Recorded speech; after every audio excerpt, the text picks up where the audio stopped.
Welcome everyone to today's Tech Talk, Sowing the Seeds for a More Creative Society. We're very pleased to have Mitchel Resnick with us today. He is a professor of learning research at the MIT Media Laboratory. He's also head of their Lifelong Kindergarten research program. Right. And in that program, they've worked very closely with Mattel and other companies to get the technologies out into the world. Mitch also was co-founder of the Computer Clubhouse, which is a project that helps low-income youth get access to creative technologies. Recently, Mitch has been looking at sort of the transition from kind of like the 1990s knowledge society to what he calls the creative society. So today he's going to discuss some of the technologies and research going on at MIT Media Lab that will help us with that transition. Please join me in welcoming Mitch Resnick.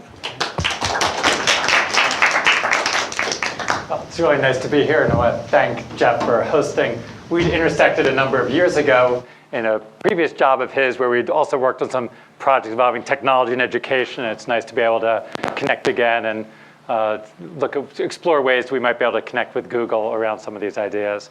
I also feel like I have lots of connections here. These days it seems that every MIT computer science student who graduates wants to come work at Google, so we have lots of people from MIT who are now roaming the halls here.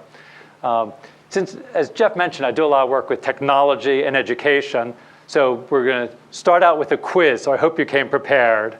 So get your pencils ready. And it's one of those quizzes that's of the form, which of these three things is not like the other? They ask this on Sesame Street all the time. So I'm going to name three things, and you have to think about which of these three things is not like the other. And the three things are television, computer, and paintbrush.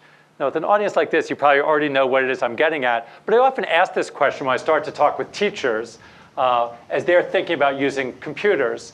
And when I talk to groups of educators and ask this, as you can probably tell from the idea behind this, there's one obvious choice that teachers will often say, well, it seems that the paintbrush doesn't quite fit. And it's certainly true that computers and television are similar in many ways. They're both inventions of the 19th century, of the 20th century. They both involve electronic technology. They're both great technologies for disseminating information, where the paintbrush really isn't like them in any of those dimensions. But I think the main point that I want to be making today is that we're not going to be able to make good use of computers, especially computers for learning and education, until we start thinking of computers more like paintbrushes and less like televisions, less as technologies for disseminating information, and more as technologies for personal expression, being able to sort of design and create things with it the way you do with the paintbrush. So, well, unfortunately, that's not the way most technology and computers get out to the world today in the world of education. If you go to most schools where computers have been used, they generally are used more like televisions than like paintbrushes. They generally are used for just distributing and delivering information. And you might wonder, well, why is it that it happens that way? I do think one of the reasons it happens that way is because of the way people think about education. People tend to think about education with a model somewhat like this. They think of education in terms of this sort of a delivery or a transmission model, that education is about delivering information from one person to another. So then when the computer comes along, if people have this model of learning, they say, oh, that's great. We'll just sort of replace that person up there with a computer and have it deliver the information. And that is the way that a lot of computers get used in education and in homes and in community centers these days. And this is what we sort of need to move away from. We've seen over and over in our research, and everyone in doing educational research sees that a lot of the most important learning doesn't happen this way of just delivering information from one person to another, or from a computer to a person, or from a more knowledgeable to a novice. That's not the way most learning happens. The most learning, and some of the most important learning, happens when people are deeply engaged with designing things, creating things, experimenting, exploring, expressing themselves as you do with a paintbrush. So we spend a lot of time thinking about how is it that we could use new technology to fit those approaches that we know are most successful for learning, that involve designing, creating, experimenting, exploring. As we've done that, we look around and say, well, what can we use for inspiration? What are models out there that are already working well where we might get some inspiration and use as a model? And one of the models that we've often been inspired by is looking at the way that kindergartens work. So this is my prototypical kindergarten. And in fact, most people feel that the traditional kindergarten works pretty well. People complain a lot about the educational system, but people generally feel kindergarten works pretty well. And they're right. I think the traditional preschool sort of leading up to it. And in fact, at least people used to think kindergarten works okay. You might have seen Newsweek magazine had a cover story a few weeks ago that was called The New First Grade. And it was about first grade and kindergarten, of how first grade and kindergarten that used to be places for exploration, experimentation, are becoming much more like the rest of school. So in fact, what's happening is the model of the rest of school, which is much more transmission-oriented, of people sitting there getting lectured at, filling out worksheets, is drifting down into first grade and kindergarten with high-stakes tests, benchmarks every other week. So the rest of the school approach is drifting down towards kindergarten. What we want to do is exactly the opposite. We want to take what has been best about kindergarten through the years and push that upward to make all of schools somewhat more like kindergarten. In fact, as Jeff said, my own research group, we call it lifelong kindergarten for that reason. We want to take what's worked well about kindergarten and make it extend through all of the different ages. And in fact, the fact that kindergarten works that way is not just an accident. The person who invented the first kindergarten, kindergarten was an invention, and it was invented a little less than 200 years ago by a German educator and designer named Froebel. And when he set up the first kindergarten, he didn't just say, well, let's make a school for younger kids. He also tried to rethink what the educational approach was going to be. As I said, he wasn't just an educator, he was a designer. And he thought, what can we design to put in the hands of 5-year-olds that will enable them to learn the things that are important for 5-year-olds to be learning? So he designed what came to be known as Froebel's gifts. And these were different manipulative materials, blocks and balls and beads and tiles. And he thought about how could he design those so that kids, just as they play and build and design with those materials, will naturally learn the important things for 5-year-olds to learn. They'll learn about number and shape and size and color. And this was really effective. And the ideas got picked up by later educators. Probably many of you know about Maria Montessori, who was very influenced by Froebel and took this as a basic idea behind her approach that spread widely. And others have also been very influenced by this. And if you walk into kindergartens today, you often will see current day descendants of Froebel's gifts, different manipulative materials. But as I said, it then starts to change as you get up and as you get to the older grades. Kids don't have the opportunity to experiment, explore, design, create, and it's much more into that tradition, that transmission model. Well, why is it that it happened that way? Is it just no one's thought about this? I don't think it's just that. I do think part of the reason that the education has shifted as kids get older is because we haven't had the right materials and technologies to extend the kindergarten approach. Because if you have blocks and beads and tiles, those are great for learning kindergarten concepts about number and shape and size and color. But when you get to be 10 years old or 15 years old or 25 years old or 45 years old, and if all you have are blocks and tiles, it's not going to let you design the things you want to design or to learn the things that you want to learn. But this is where, in my mind, new technologies can make a big difference. That with new technologies, there's a chance, if we design them the right way and use them the right way, that we can design the technologies that can extend the kindergarten approach and allow learners of all ages to use this kindergarten approach of designing, creating, experimenting, exploring, but to work on more advanced projects and to learn more sophisticated ideas. So that's the real goal of our research group, and for a lot of the work going on in the education area at the Media Lab, it's to say, how can we develop this new generation of technologies based on the kindergarten approach, but useful for learners of all ages to help them learn more advanced things using these types of approaches. So to be more concrete, I'll give an example. We've been developing for a number of years what might be called invention kits for kids.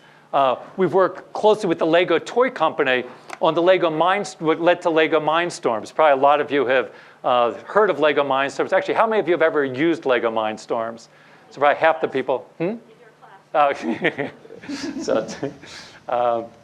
It's unfair. Hopefully people will use it elsewhere as well.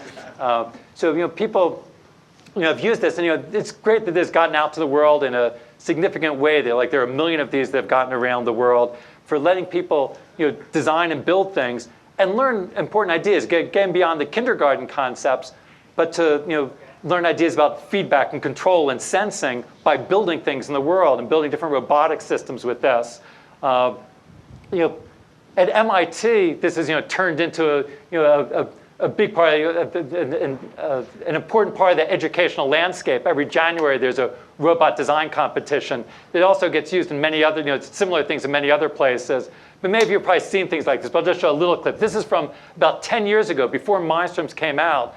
But a colleague of mine, Fred Martin, who worked with our group in developing some of the prototypes for this, he and some other colleagues, Randy Sargent and others, set up the initial robot design contest at MIT, where the month of January between semesters, people would use the early prototypes of this to build robots that compete in competitions. Let me just show a little bit of this.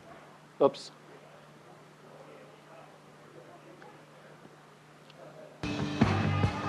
And again, people will build it, and then these are autonomous robots. People will build a robot. In this case, the idea is to get ping pong balls to the other side of the table. So you see the top one here knock 2 balls over, and then trap that one on the other side. So that was a pretty effective strategy. The robot on the bottom here actually picks up the balls and throws them to the other side. Again, MIT students have a variety of different mechanical expertise. It's throwing the balls to the other side. I mentioned Fred Martin did his PhD dissertation showing how and what people learn by participating in this and how they learn certain engineering ideas better through these types of hands-on interdisciplinary design activities compared to traditional engineering approaches. You see, while this one's been throwing balls across, the other one's been picking up the balls and bringing them back across. As you can see at MIT, there's a great spectator sport. They fill up auditoriums hours ahead of time. I like to say this is the MIT equivalent of the big football weekend, because the MIT football team is not so great. But again, as we were developing this, although it's great to work for MIT students, our real goal is to see how it could reach out more broadly. So we're very happy as this became a commercial product, we were able to set up things like this for younger kids all over the world. So like, here's images from in Singapore. When I visited Singapore, these were some kids participating in their robot design competition. This was the national champion, I think it was 13 years old, of their robot competition. So it's really getting out there. Although I was struck, the thing that I remember most from visiting in Singapore, I thought he and his classmates were doing very creative things with the robot. But then when I talked to the teacher, I told her I was impressed with what the kids were doing. It seemed they were learning a lot. But I said I was curious, how is it that they integrated this into their curriculum? And she looked at me as if I was crazy. She said, we would never do this during the school day. This is only for after school. During the day, they must be drilled on their, on their math lessons. And to me, it sort of shows the resistance of the educational system, where there's no doubt this is an incredibly rich learning experience, and yet educational systems still, it's very difficult to bring about change. They have traditional ways of doing things, and trying to bring about change is very difficult. And this is even in Singapore. I had been invited there because the Ministry of Education wanted to bring about more creative thinking into the classroom, because they'd been getting a lot of complaints from businesses in Singapore. As you might know, the schools in Singapore have been very successful in the international math and science exams. They score near the top of the world in international math science exams. And yet, when the kids graduate and go into the business world, the businesses were complaining that the students, even those that scored so high, weren't able to come up with innovative solutions to unexpected problems. They knew how to do certain things by rote, but they had no idea how to develop innovative or creative approaches. So they said, we need something different in the school system. And the Ministry of Education was trying to bring about that change. And they sponsored events like this, but you could also see the resistance of the school system. And you see this around the world. And there's this growing gap, in my mind, between what's needed to succeed in the world these days, to be able to think creatively, and what it is that schools are preparing kids for. And I think there's this real problem with the growing gap. And I think what we're trying to do is to bridge that gap, to try to change the educational system so it really does meet the needs of what people need today to be successful in their work lives, and also satisfied in their personal lives and good participants in their civic lives. Although this has been very successful with Mindstorms getting out to the world, there are some ways in which we were frustrated by the way it got out there. As I said, it got out in pretty big numbers, more than 1 million kits sold around the world. But if you go to a lot of the robot design competitions, a lot of the participants are boys. Even when there have been very strong efforts to broaden who it is that who gets involved, there have been 70% participants are boys, even after those strong efforts. Now, it's not to say that some girls aren't doing very well in these competitions. Some are very, very interested. But we just see this around the world, the way that it gets presented. And we don't think it's inherent to the technology. We think it's much more in the way it gets presented. If you say, build a robot to compete in this competition, it's going to appeal to some kids more than other kids. I think a lot of kids want to make things and design things in the world. Not everybody wants to make robots that participate in competitions. So what we wanted to do is to have a more general purpose invention toolkit that lets you design all sorts of things. So with that in mind, what we've been doing in recent years is developing what we call a Cricket, which is similar to the LEGO Mindstorms. This is the little computer. And again, it's smaller and lighter, which has some advantages. You'll see this. You can make it a little bit more portable. But more important, it doesn't just drive motors that are in robots, but can control lights and music and sound in order to control lots of different things in the world. So kids can build things like this. They might build a little cat. And with a cat, when you pet the cat, well, then meow. So this is one, the kids that built this, they put a light sensor in the back and then wrote a program for the Cricket that says when the light level drops below a certain amount, play the meowing sound. And again, if you walk into toy stores these days, you see lots of toys where something will meow when you pet it or wiggle its ears when you talk to it. But it's been pre-programmed by the toy company, and all kids get to do is interact with it. And we have no doubt that the designers of the toy company learned a great deal while they were designing the toy. But our concern is that the kids don't necessarily learn that much just by interacting with the toy, because we think the learning goes on when you're designing it and programming it. So we want to give that activity to the kids so they can make things like the cat, or here's another example, where there's a birthday cake, and it has sort of a flashing candle. And when I blow out the candle,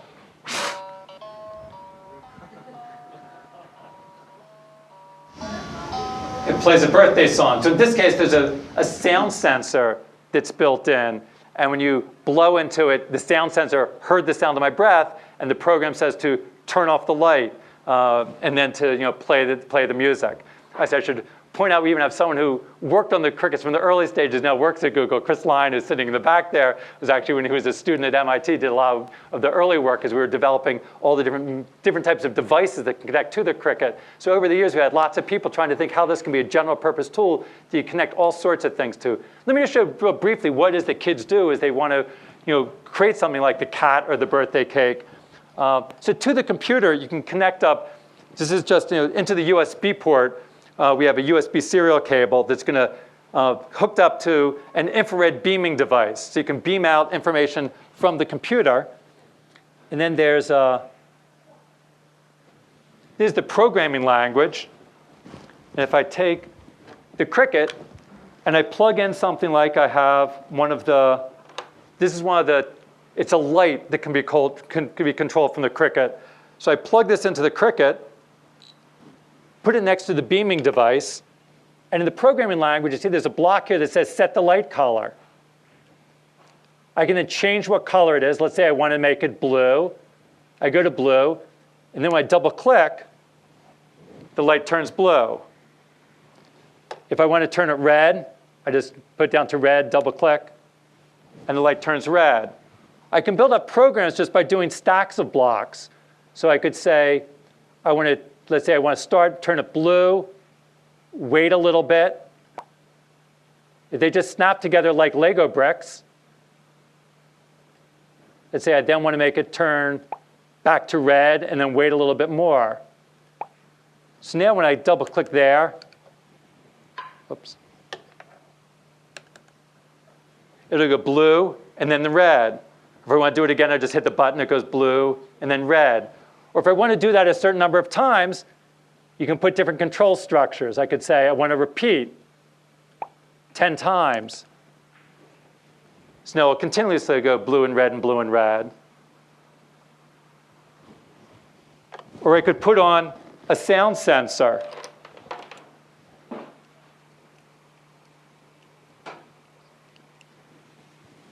and say I actually want to trigger that. I say I want to wait until, again, it just snaps together. Again, we want to get rid of a lot of the syntax of traditional programming languages. We found that one of the things that really stops novices from getting started in programming is where do you put the parentheses and the square brackets. Here we have things only fit together in ways that make sense to fit together. So you see the different shapes indicates different types, and things only fit where they can make sense. And people can just sort of scan the different things and try to look for what it is that they might be able to add to it. So like here we might say I'm going to wait until, I'll put a greater than, I would say wait till the loudness from the sound sensor is greater than, I'll say 90. They all go.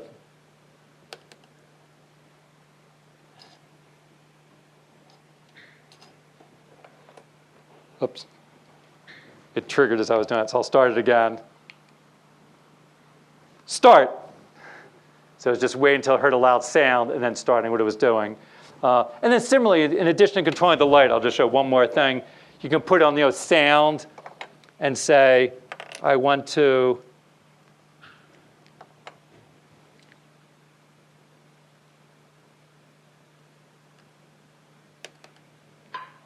oops.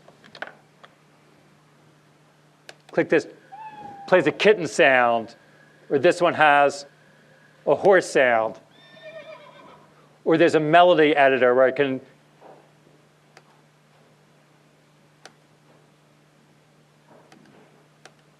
make my own little melody. This is how the birthday song was made, and try it out.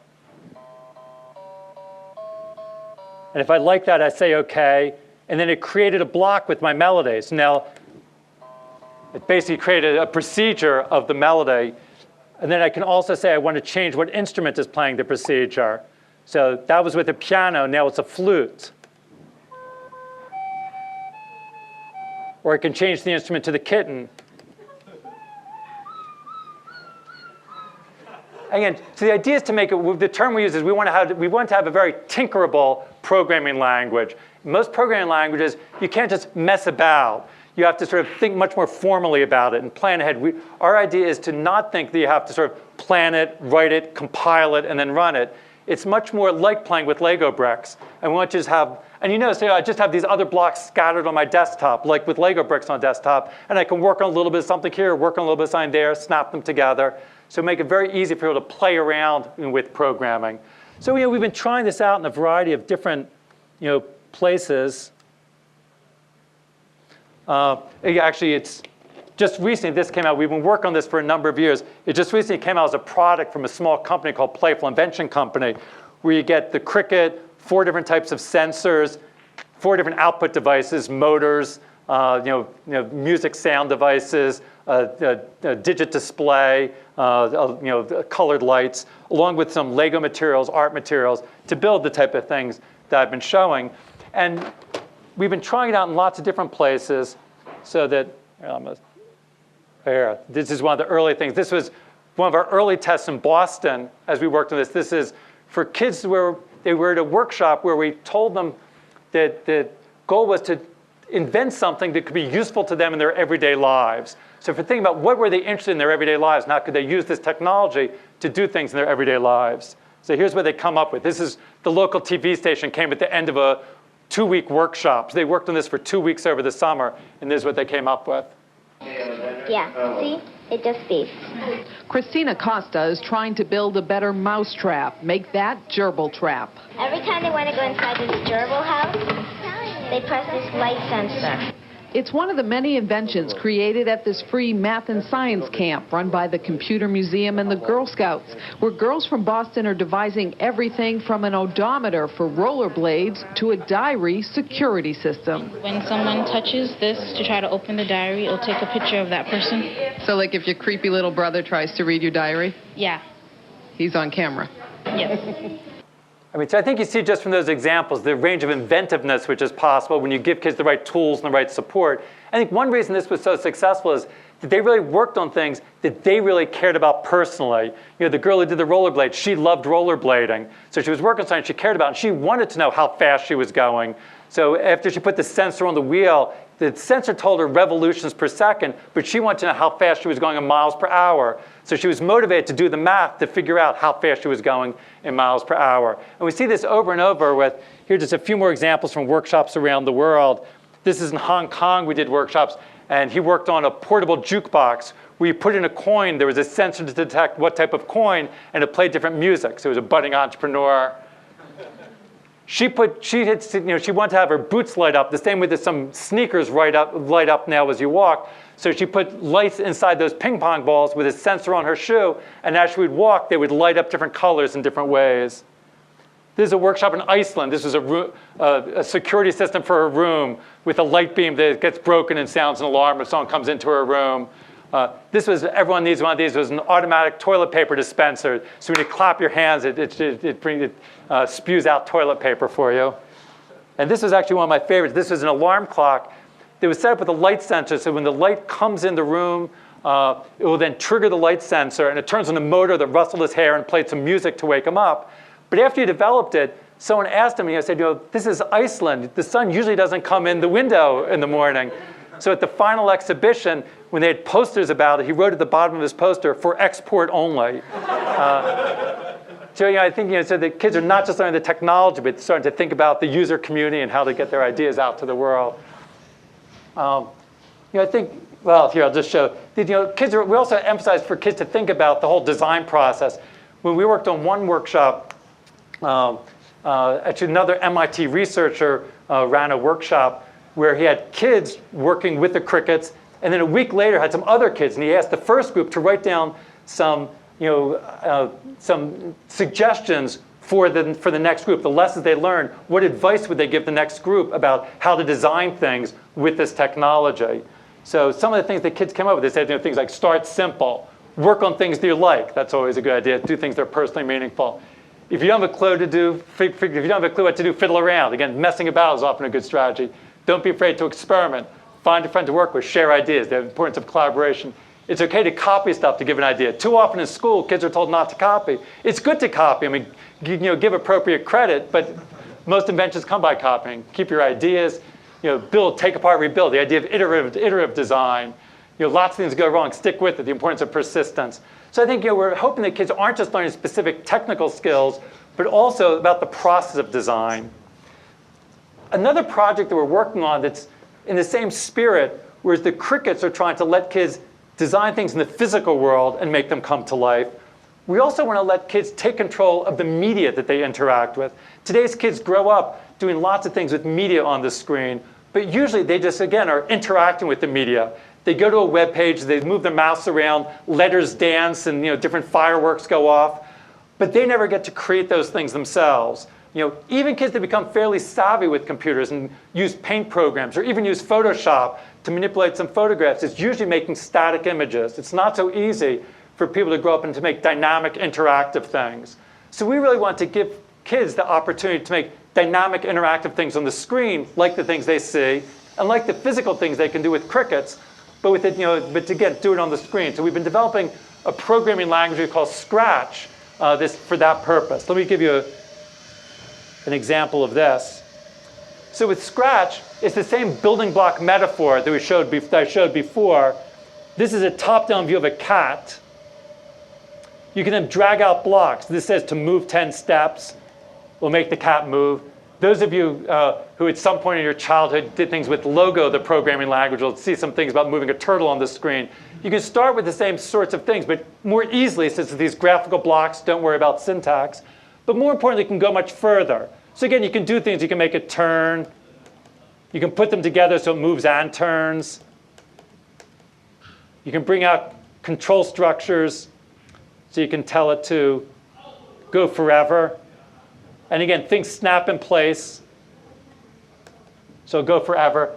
But again, most kids today aren't so interested in just making a cat or a turtle move on the screen. They want to manipulate media. So this is really meant as a media authoring tool. So I can do things. Instead of the cat, I can give it a different costume. I can say I want to import a costume. I can just grab it from a web page. Oh, I forgot to. Actually, I didn't have the image here that I wanted. Well, let's just take one of these. So here's a character that I brought in. I'm going to make it a little bit bigger. Oops. But now I sort of want to manipulate this image. I can do things like, of course, I can make it spin around like I had the cat spin around. But I want to do things like kids do in Photoshop. So I can do things like I can manipulate. These are different types of image filters you would find in Photoshop. This is a whirl filter. And I could say when I click on this, it whirls the face and twists it around. But then I want to be able to go beyond that and be able to do it interactively. So I can do things like I want to say I want to continuously set the whirl filter based on the X position of the mouse. So now just with a few blocks, I've made an interactive application that as I move the mouse around, I can control the image on the screen. Then even if it's just running, I could say I want the Y position of the mouse to control, say, the color. So now as I go up and down, you change the color, and left and right, it whirls it. So just the idea of being able to do these simple interactive animations are things that traditionally just aren't very easy to do these days. But there's no reason it shouldn't be easy just to be able to put a few different things together and to be able to do this type of interactive applications. I'll show you the type of things that people can do. Right now, this is still a beta version. This is a project that we're planning to have this downloadable by the end of this year. We're going to have this downloadable for free from the net to let people create things like this. So in this case, each of these objects, here you have lots of different objects. Each one has its own code associated with it, its own stack of blocks. So I can look to see the stack of blocks associated with each of these. It happens like this boombox is set up that when I click it, it makes the dancer start dancing. Each of these, when I click on it, hey, hey.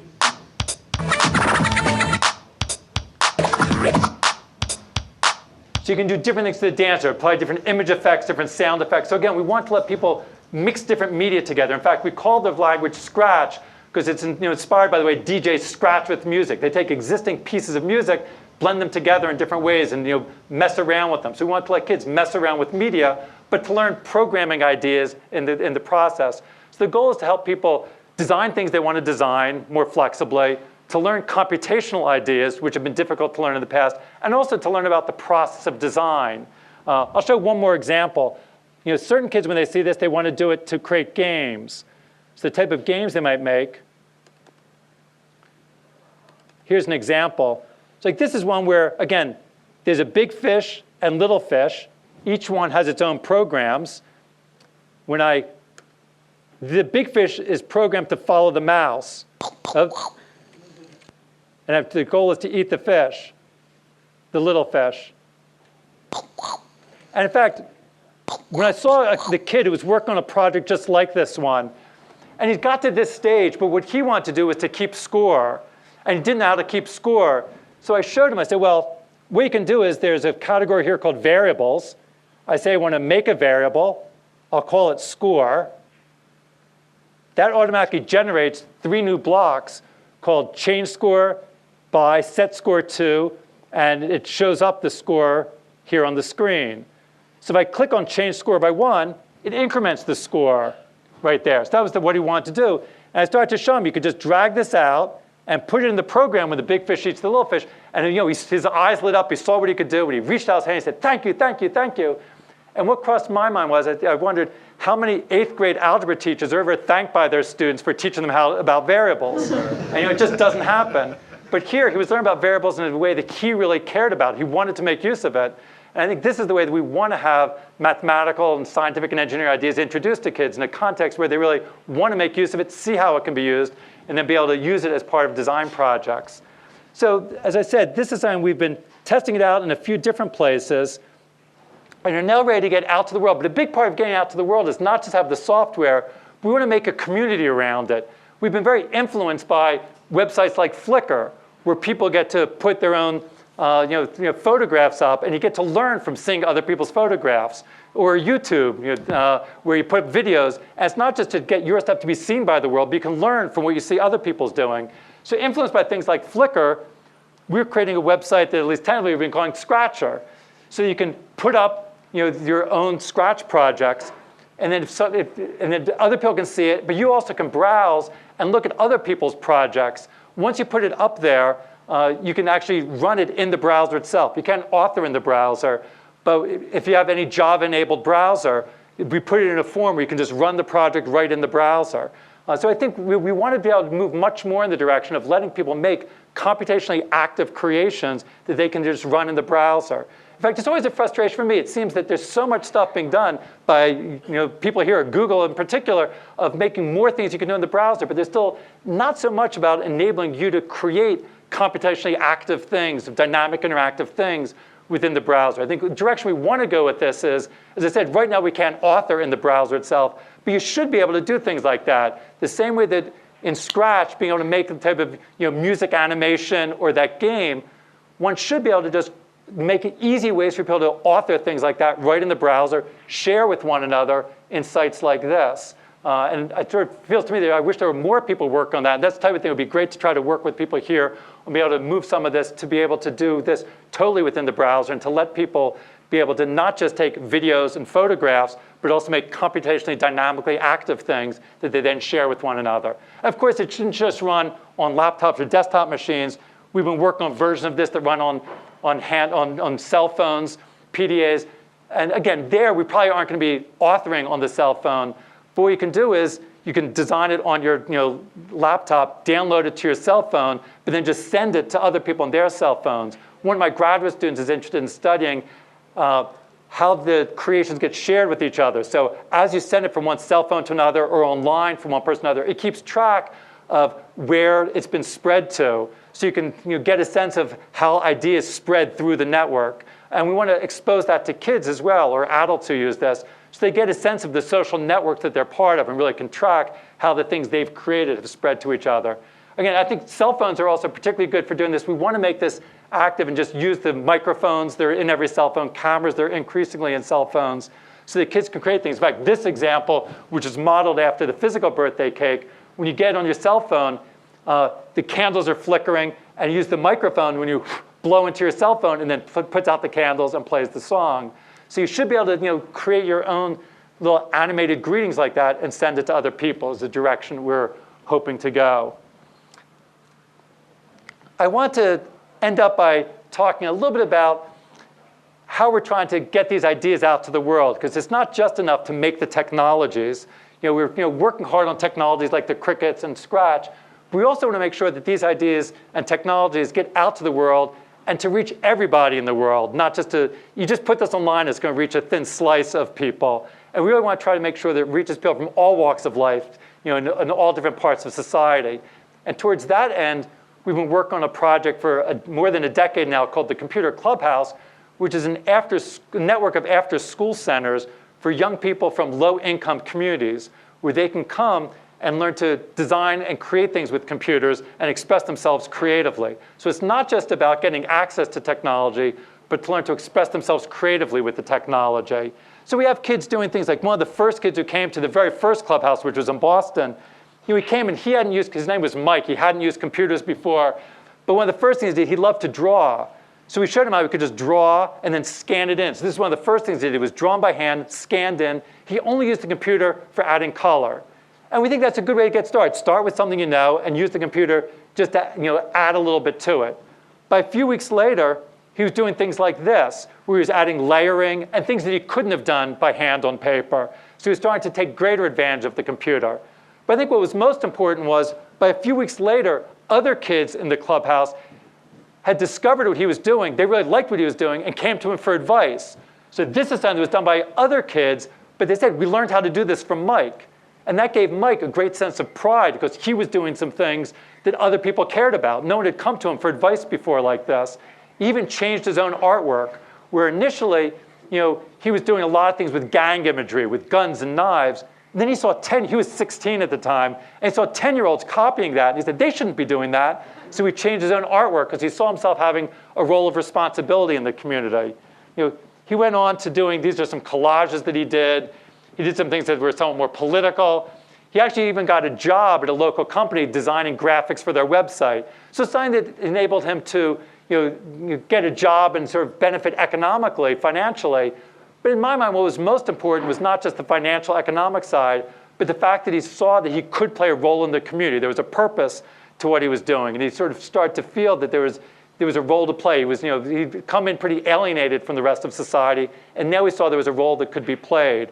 The great educator, philosopher John Dewey had a line about education I always liked. He said the goal of education is not just learning to make a living, but learning to make a life. And I think that's what Mike was doing, was he was learning how to make a life. So we've been trying to, from the success of the first clubhouse, we teamed up with Intel to sort of spread these clubhouses around the world. We now have more than 100 clubhouses in 20 countries around the world, where kids do all sorts of things. This is in Mexico City, where in the middle of every clubhouse there's a green table where kids work with physical stuff, with glue guns and balsa wood. When I was visiting the clubhouse in Mexico City, they were taking apart some electronic device to get a motor and making a plane. But I liked the fact that across the clubhouse, from where these kids were making a physical plane, another kid was using 3D Studio Max in order to do a 3D rendering of a plane. And I like the fact of kids being able to use lots of different media, physical and online media, to be able to create things in the world. This was in Sao Paulo, Brazil, where when I was visiting, they were making costumes for themselves and making a video that they were then editing. This is in Taiwan, where they're making New Year's cards when I was visiting. This is in Jordan, in Amman, Jordan, where she was trading different projects on the intranet that connects all the clubhouses. We made an intranet where kids at different clubhouses could share projects with each other. In fact, this intranet has been very successful, but I also have to give a special thank you to just recently, Google agreed to donate a Google search appliance for us because we want to expand this clubhouse, so we really need a Google search appliance. With the help of Jeff and others, we were able to get a Google search appliance to be able to expand the village to really help kids in different clubhouses be able to share and find each other's work online. This is in India, in Delhi, where there's a 13-year-old who was using a microscope where you can put things in the microscope and get to see it on the screen enlarged and then compare different images. He had brought in a little vial of water from home, and we looked at it under the microscope. He was really disturbed by what he saw because he saw all this junk in it. So that led him to start to look around. What is it that, how does water get handled in the community? And this was a community with no indoor plumbing. So he went around. These are photos he took. And he sort of investigated how is it that water is gathered. So typically, the women in the community go with jugs, gather water, not the most sanitary of conditions. He went around, and they did surveys asking people, how do you store your water? How do you treat your water? He gathered lots of samples. You see all the water samples there to see. And he and a friend sort of evaluated. They learned about it. They found out at least one thing you can do is boil the water. So he proudly showed me in his home where he had now convinced his parents where you should boil the water. So in this case, he really felt that something he learned at the clubhouse was something that he could really affect his family's health in the short term. Now, not everybody gets to that point. It's not always something that can really affect your health or welfare in the short term.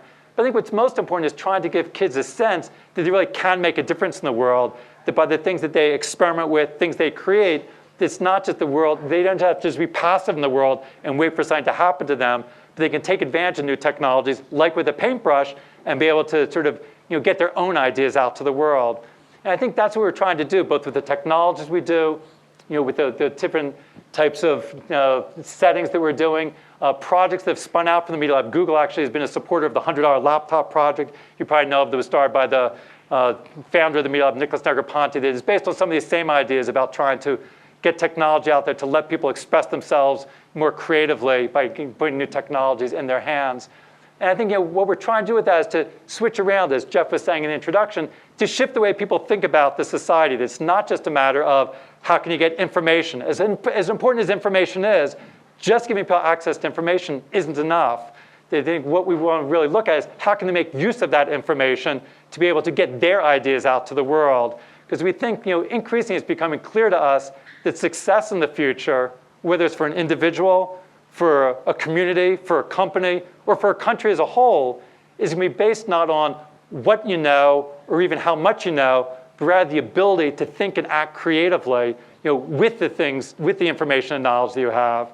And that's really what's going to make the difference. So our hope is that through some of these technologies and outreach programs, we're able to help prepare young people so they're better prepared for that creative society that they're growing up into.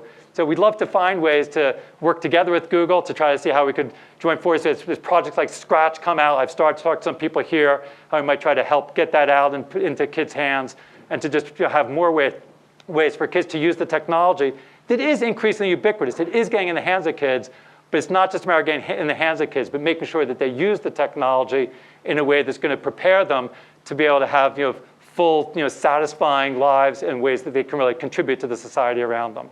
Thanks a lot.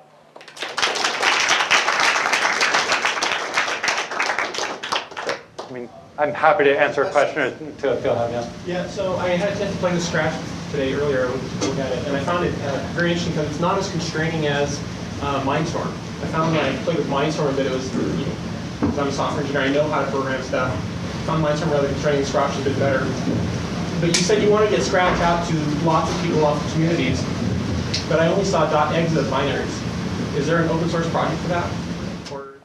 We're planning to share, right now it's still in beta form, but actually it'd be interesting to get people's in, but we're planning to share the source with people who are interested in it. We're not so interested in having people develop all sorts of other forks off of Scratch, because we put a lot of time designing things carefully and just having a mixture of lots of different Scratch versions out there.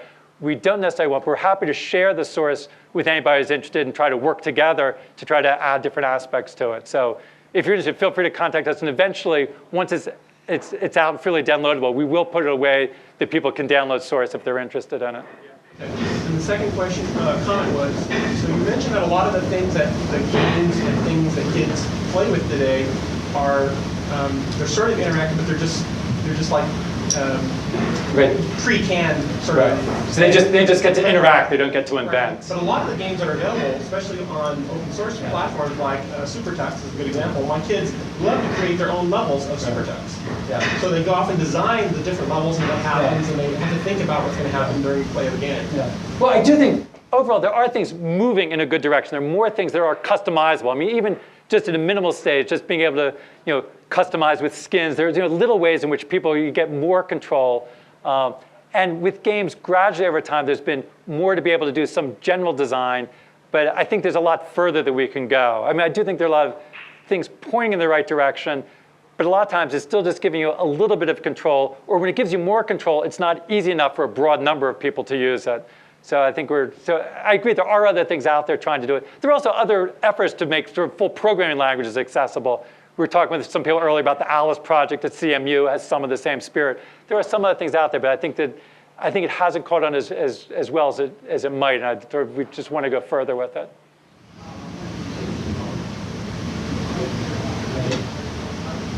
Other questions or thoughts? Suggestions? So where can you get Scratch, the executable at least right now? Excuse me? Where can you...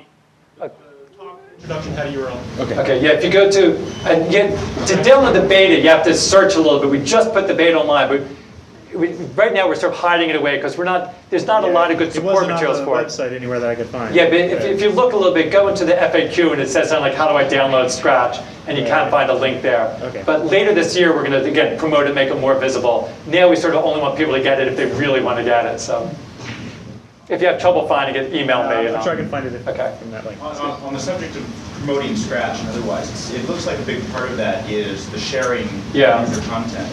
What types of interfaces and systems are you currently working on to enable kids from one part of the world to really work with others and share their ideas? Well, there's both sort of the technological infrastructure and then sort of the community building infrastructure. So user content creation is a very big thing these days. Right. It's only getting bigger. Right. So again, and this is as I said, we're trying to model it after all those other things with user content creation. But even with the growth of user content creation, there isn't very much interactive user-created interactive content.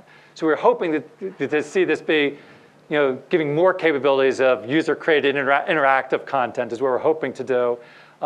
We're trying to hopefully we'll have some infrastructure where both within the Scratch website, but also we're going to make it easy for people to put their Scratch projects inside their MySpace page. So trying to make it easy for you to embed it within other web pages that you're creating. And then different ways of getting it out there. Even though we've tried to make Scratch as easy as we can, and I think you've got some sense of it. I think it's easier than a lot of traditional languages. It's still not as easy as many other things. So we're trying to get more places that can support helping kids get started with it. So we're trying to team up with different places doing teacher professional development to try to get it into schools, trying to work with after-school centers where it can be introduced. Because I do think for this really to get out there, you are going to need a network of people who can help one another. Some of it can be done online. Again, we certainly hope that we'll build an online community where people have questions, they can ask each other online, see how other people did it. And hopefully that can get pretty far that way, but I think we also still need to build up a physical infrastructure through schools, after-school centers. So we're trying to get started with that as well. So those are different ways we're spreading it. For something like that, you want to target a viral distribution model. Yeah. Have the hot program or animation that someone made be distributed to others, and from there everyone else getting excited about it and wanting to then extend it. Right. Yeah, I do think people seeing things that they get excited about, wanting to do things like that. One thing we're trying to do, we're just getting started now. If anybody's interested in this, feel free. We're going to some people that we see as really great interactive designers. People like Ken Perlin at NYU, Toshio Awai in Japan, who people do these beautiful interactive graphic designs and try to get them to do some things in Scratch to show what's possible with these tools, because I think that's one way to inspire people. But then also just saying what a seventh grader saying what a seventh grader in Japan or France or South Africa did, it also can be very inspiring.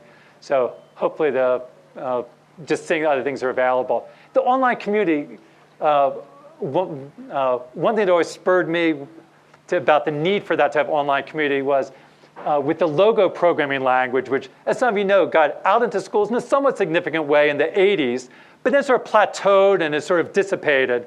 Marvin Minsky, the MIT professor and one of the great pioneers in AI, his critique of LEGO and why it didn't really get out there, he said it's a nice grammar, but there was no literature. And I thought it was nice. He sort of said it's not a bad language to work with, but you can't see what other people have done with it. And partly it was out there pre-internet, so there weren't easy ways to see what else is out there and be inspired by what other people have done and to read what other people have done.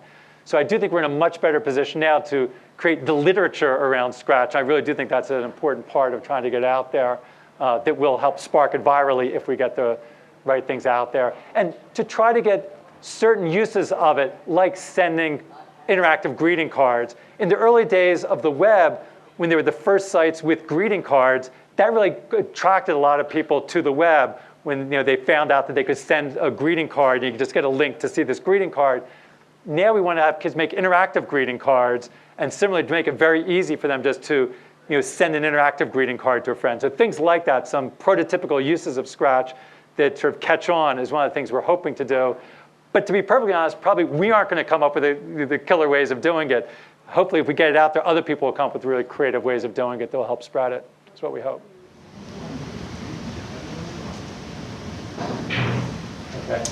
But anyway, thanks a lot. If people want to find more of this stuff on the web, if you go to actually it's scratch.mit.edu for Scratch, or the crickets, if they're called PicoCrickets, if you search on that. We also have some little information here about it if you're interested.